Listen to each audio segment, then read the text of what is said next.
नमस्कार, मी क्रिएटिव्ह कनिका अँकर आणि आज महाराष्ट्र उद्योग नेटवर्क ह्या उद्योजक इंटरव्ह्यू सिरीज मध्ये आपल्याकडे एक उद्योजक आलेले आहेत, तर जाणून घेऊया त्यांच्याबद्दल. नमस्कार सर. नमस्कार.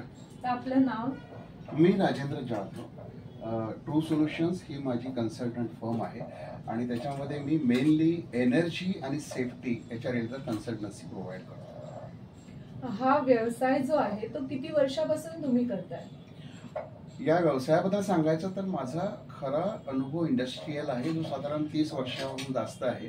पण याची याचा जो पाया आहे हा मी 6 वर्ष अगोदरच टाकलेला आणि त्यानंतर मी नोकरी करता करता याच्यात काही काम करत होतो आणि मी फुल फ्लेज मागच्या वर्षापासून स्टार्ट केला आहे.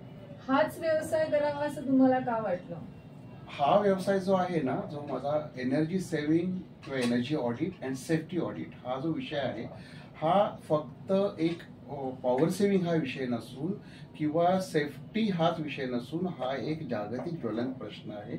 आपल्याला ऊर्जा वाचवणं गरजेचं आहे आणि हानी अनसेफ कंडिशनमुळे जी होते ती वाचवणं गरजेचं आहे. एक्झॅक्टली कशा प्रकारे म्हणजे सुरू झालंय, कसं करता, काय आहे तुमची प्रोसेस? हां, ते कसं असतं मॅडम की आता तुम्ही कोणती इंडस्ट्री घ्या तर त्या इंडस्ट्रीमध्ये आहे ना 30% हा जो हे जे कन्झम्पशन असतं किंवा कॉस्ट असते ही वॉटर, फ्युएल आणि इलेक्ट्रिसिटी याची असते. ही जर तुम्ही कमी केली तर तुमची प्रॉफिट मार्जिन वाढते. हे माझ्या लक्षात आलं माझ्या अनुभवाने आणि मी यामध्ये पडलो. दुसरी गोष्ट, अनसेफ ॲक्टमुळे तुम्ही पाहताच उद्योगामध्ये कितीतरी इन्सिडेंट ॲक्सिडेंट होत आहेत, तर तिकडे जागृती होणं हे जास्त गरजेचं आहे. त्याच्यामुळे एक सोशल पॅटर्न प्लस एक बिझनेस ह्या दोन्ही गोष्टींचा याच्यामध्ये सहभाग आहे. तुमचे कोणत्या प्रकारचे क्लायंट्स असतात आणि तुम्ही कसे क्लायंट पर्यंत पोहोचता?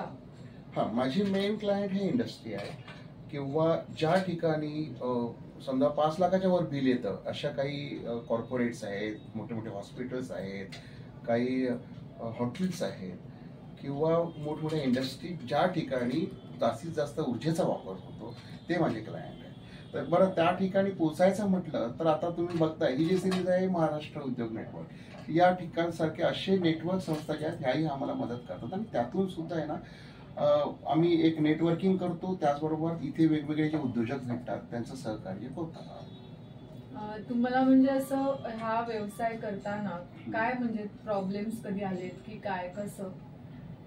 प्रॉब्लेम्स येतात म्हणजे कसं होतं मॅडम की याच्यामध्ये ना आम्हाला पहिले लोकांना एज्युकेट करावं लागतं, लोकांना समजवावं लागतं हे किती गरजेचं आहे. आज ऊर्जा वाचवणे ही यासाठी गरजेचं आहे की पुढच्या पिढीसाठी ऊर्जा टिकवणं. दुसरी गोष्ट, ऊर्जा जर जास्त वापरली तर जे ग्लोबल वॉर्मिंग होत आहे तेही हानिकारक आहे. त्यासाठी हे खूप महत्वाचा हा बिझनेस बरोबरच हा एक ग्लोबल कॉज आहे. मग तुम्ही ह्याचं मार्केटिंग म्हणजे सोशल मीडियाद्वारे करता किंवा कसं करता? माझा जो आतापर्यंत जे काही माझे कॉन्टॅक्ट पेअर आहेत ते आहे. तसं आता आणखी ह्या जे नेटवर्क आहे ह्याच्याशी मी जुळला गेलोय. अजूनही काही असे नेटवर्क संस्था आहेत ज्यांच्याशी मी जुळला गेलोय आणि असं सगळ्यांना म्हणतो ना आपण एकमेकास सहाय्य करू, अवघे होऊ श्रीमंत, तसा प्रकार समजूया. Okay, great. आणि तुम्हाला असं वाटतं का ह्या तरुण पिढीने पण हा व्यवसाय करावा किंवा ह्या व्यवसायात यावं असं? हो, मी मुख्यतः तरुणांना याबाबत प्रोत्साहन देतो. काही जण नोकरी करतायत आणि इतरही काही करतात, त्यांनाही मी याच्यामधून थोडंसं गाईडलाईन देऊन त्यांनाही पार्ट टाइम बरोबर मला जॉईन व्हायला सांगत असतो. पण काय ऍडवाइस देऊ शकता की कशा प्रकारचा हा व्यवसाय आहे? जसं आपण पहिलं जर होतं डॉक्टर, इंजिनियरच हो असं आई वडील सांगायचे, तर त्या उद्देशाने त्या प्रकारे आजच्या चालू युगात तुम्हाला काय वाटतंय की कसे तरुण पिढी ह्याच्यात येतील किंवा हा व्यवसाय करतील किंवा ह्याकडे बघतील? कारण की आता आहे ना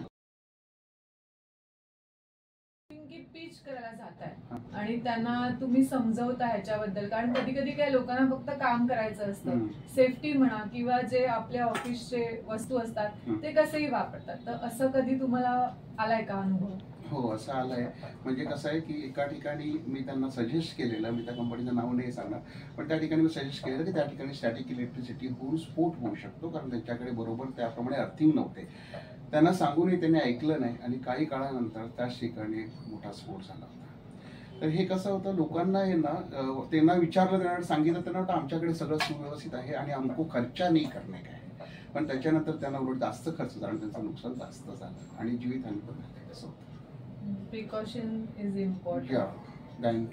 yes. तर मग मला असं म्हणायचं आहे की म्हणजे ऍक्च्युली प्रोसेस काय असते तुमची, like you connect to client आणि कशा प्रकारे तुम्ही सांगतात. हा, मी काय करतो मॅडम की आता मी सपोज तिथे गेलो का त्यांचा सेटअप बघतो, त्यांच्याकडे काय काय इन्स्ट्रुमेंट्स आहेत, त्या पाण्याची कसं ते वापर करतात, पंपिंग कसं करतात, इलेक्ट्रिसिटीसाठी काय काय कनेक्शन्स आहेत, बल्ब सिस्टीम्स वगैरे ते कसे आहे, फायर सिस्टीम कशी आहे, त्यांच्याकडे त्याच्या रिलेटेड ट्रेनिंग होतं का, त्यांच्याकडे फर्स्ट एड सिस्टीम आहे का, हा एकत्रित आहे म्हणजे एनर्जी ॲज वेल ॲज सेफ्टी.